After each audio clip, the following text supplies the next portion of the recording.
Ah, atin pong ituloy ang ating pag-aaral.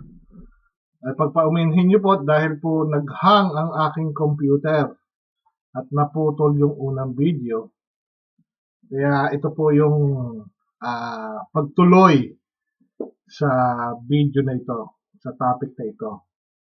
So, bago po naputol, atin pong pinag-usapan itong Ephesians 2:10 na kung saan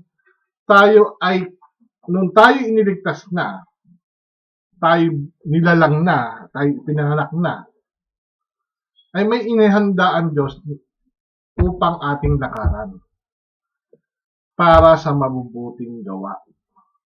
So, yan po yung mga iniligtas na, hindi yung ililigtas pa lang. At patuloy po natin basahin yung Titus na 3 na ating pinagbasihan kanina doon sa unang video. Titus 3 sa talatang 8 hanggang 9 naman, ay ito rin po ang sinasabi.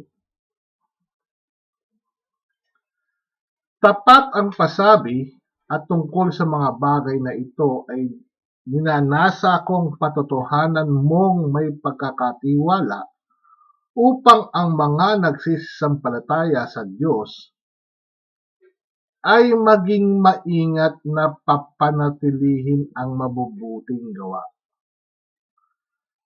Ang mga bagay na ito ay pawang mabubuti at sino makikinabang? Mapapakinabangan ng mga tao. Yung pong paggawa natin ng mabuti, ang pakinabang po nito yung mga tao. Natindahan niyo po mga kapatid, tayo po ay nilalang para lakaran din naman ang mabubuting gawa.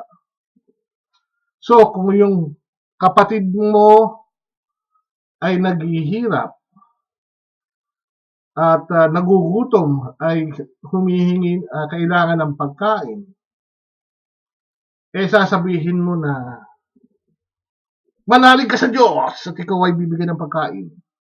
Pero hindi mo naman binibigyan ng pagkain. Ano yung pananampalataya na yun? Yun po yung sinasabi doon. Yung pakikitungo nyo po sa tao. Ang mapapakinabang po nito, yung mga tao. Ituloy pa po natin sa susunod na talata sa 9. Ngunit ilagan mo ang mga hangal na usapan at ang mga pagsalaysay ng lahi, ito po yung mga generations, at ang mga pagtatalo. Yung pong pagtatalo na hindi nagkakaunawaan, dahil sila rin po, yung mga Kristiyano no, nagtatalo rin sila para sa ikabubuti, ikalilinaw. At pagtataltalan tungkol sa kautusan. Ay lalo na yung mga nagtuturo nga po ng mga obey the law. Yan po yung mga yan. Sapagkat ang mga ito ay di pinakikinabangan at walang kabuluhan. Yung mga pagtataltalan, pagtatalo-talo, or yung mga strivings about the law. Wala pong papatunguhan yun. So, tayo po ay iniligtas hindi dahil sa mabuti nating gawa. Ito po'y kaloob ng Diyos at walang bayad sa pamagitan ng ating pananampalataya. Kaya tayo niligtas na, tayo din na may ginawa para sa mabuting gawa. Ngayon, ano naman po ang nangyayari sa mga di lumalakad ng mabuti?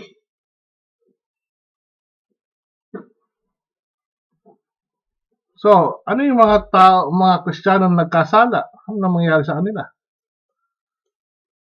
Hindi na ba sila maliligtas? Hindi na ba sila ligtas? Ano yung mga anak ng Diyos na nagkasala? Hindi na ba sila ligtas? Basahin po natin mga kapatid. Hindi po yun. Kaya kung uunawain nyo lamang po ang salita ng Diyos, maunawaan nyo po ang kagandahan loob ng ating Panginoong Yesus. Ito po ang sinasabi sa 1 John 2 verse 1. Sa mga sinulat po ni Juan, ito po ang kanyang paalaala. Mumuntikong mga anak, ang mga bagay na ito ay isinusulat ko sa inyo upang kayo'y huwag magkasala. Sinusulat ko ang mga bagay na iingat sa mga ganyan, mga warnings, upang huwag kayong magkasala. Ito, at kung sino man ay magkasala, ay hindi naligtas. Hindi po. Ay may tagapamagitan tayo sa Ama. Si Jesucristo ang matuwid. Ano po ang ginagawa naman sa mga anak? Suportahan po natin at ating alamin kung ano talaga ang katotohanan. Basahin po natin dito sa Hebreo 12. Simulan po natin sa 6. Dahil nga po ito ay kailangan malaman natin. Upang malaman natin ang ating sitwasyon na ngayon, kung nung tayo'y sumampalataya na sa ating Panginoong Hesus, sa kanyang pagliligtas, hindi dahil sa ating gawa, tayo binigyan niya ng karapatan na maging anak ng Diyos. Tayo'y anak na ng Diyos. May karapatan na tayo. Ngayon, kung magkasala tayo, ginawa pala tayo sa mabuting gawa. Ngayon, kung hindi tayo lumalakad sa mabuting gawa, hindi natin iniibig ang ating kapwa, hindi natin ginagawa sila ng mabuti, at kung tayo na may nagkasala, sinabi na ni Juan na mayroon tayong tagapamagitan. Ngayon tayo, kung hindi tayo lumalakad ng mabuti, anong ginagawa ng Diyos? Anong ginagawa ng Ama sa kanyang anak? Hindi na ba niya inililigtas? Hindi po. Natapos na po ang usapan natin sa kaligtasan. Tayo anak na ngayon dito ng ating Panginoon. Sapagkat pinarurusahan ng Panginoon ang kanyang iniibig. At hinahampas ang bawat tinatanggap na anak. Yan po ang maliwanag. Nung ikaw ay naging anak na, kailangan mo gawa ng mabuti. Tulungan mo ang kapwa mo, ibigin mo ang kapwa mo. Yan ang mariing pinangangaral sa atin. Kung may nakikita ang kapatid mo nagugutom, pakanin mo. Kung may nakikita ka walang damit, bigyan mo ng damit. At kung hindi ka lalakad ng mabuti, sapagkat pinarurusahan ng Panginoon ang kanyang iniibig. At hinahampas ang bawat tinatanggap na anak. Kung anak ka na, pinarurusahan ang kanyang iniibig at hinahampas ang bawat tinatanggap na anak.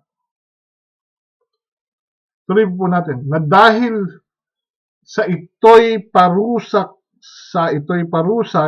kayo'y nagtitiis. Dahil nga parusa, nagtitiis kayo. Inaari kayo ng Diyos na tulad sa mga anak. Kailan tayo naging anak? Nung dinilig natin ang salita ng ating Panginoon at tinanampalataya natin siya. Sapagkat alingang anak ang hindi pinarurusahan ng kanyang ama. Kung hindi ka pinarurusahan at gumagawa ka ng hindi ka sumusunod sa mabuti, hindi yung tinutulungan yung kapwa.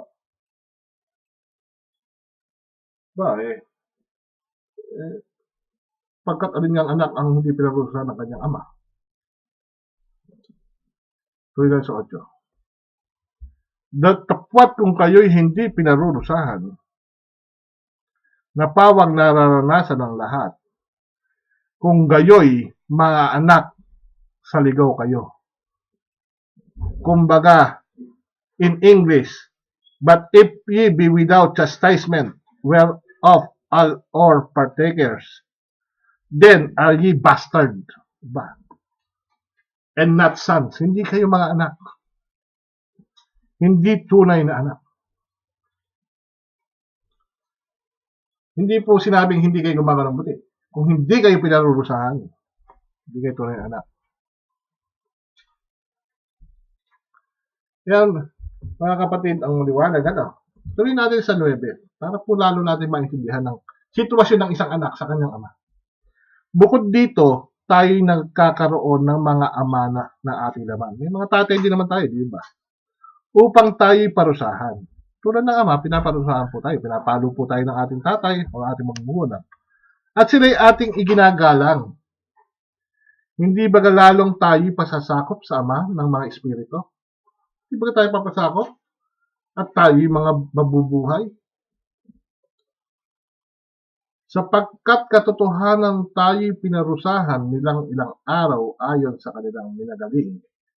Ngunit siya'y sa kapakinabangan natin. So kung nakakaranas po tayo ng mga parusa, ayun, para po sa kapakinabangan po natin yan. Upang tayo makabahagi sa kanyang kabanalan. Para po tayo maging holy unto holiness. Be partakers of His holiness. Lahat ng parusa sa ngayon ay tila man din hindi ikaliligaya. Okay, maliwanag naman po, sino po ba maliligaya sa pinarurusahan? Kundi ikalulungkot. Gayunman, may pagkatapos ay namumunga ng bungang mapayapa ng katuwiran sa mga nagsipagsanay sa pamamagitan nito. So, yun po ang purpose ng parusa ng ating Panginoon, para po tayo ay mamunga. Kaya't itaas ninyo ang mga kamay na nakababa, ang mga tuhod namang nanginginig, at magsigawa kayo ng matuwid na landas na inyong mga paa, upang wag maligaw ang pilay, kundi bagkus gumaling. Yan po mga kapatid, sana po ay naliwanagan kayo sa pag-aaral na ito. Hindi po natin kailangan gumawa ng mabuti para maligtas. Yan po ang maliwanag na ipinagawanag sa atin sa pag-aaral natin ng salita ng Diyos. Ito po'y kaloob ng Diyos, hindi dahil sa ating mga gawang mabuti, dahil sa ating gawang katuwiran. Ito po ay binigay na walang bayad sa magitan ng ating Panginoong Hesus sa pananampalataya natin sa Kanya. Ngayon, pagkatapos naman po natin na iniligtas tayo at binigyan tayong kapata maging anak, ay ini-encourage naman po tayong dumakad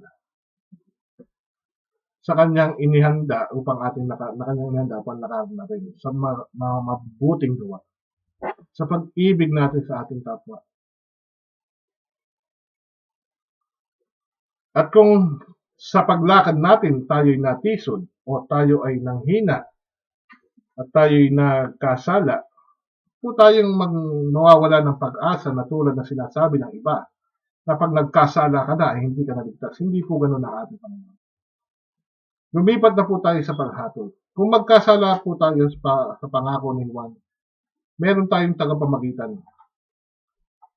Ang ating Panginoong Hesus, siya ang matuwid. Siya po namamagitan sa atin kung tayo nagkasala.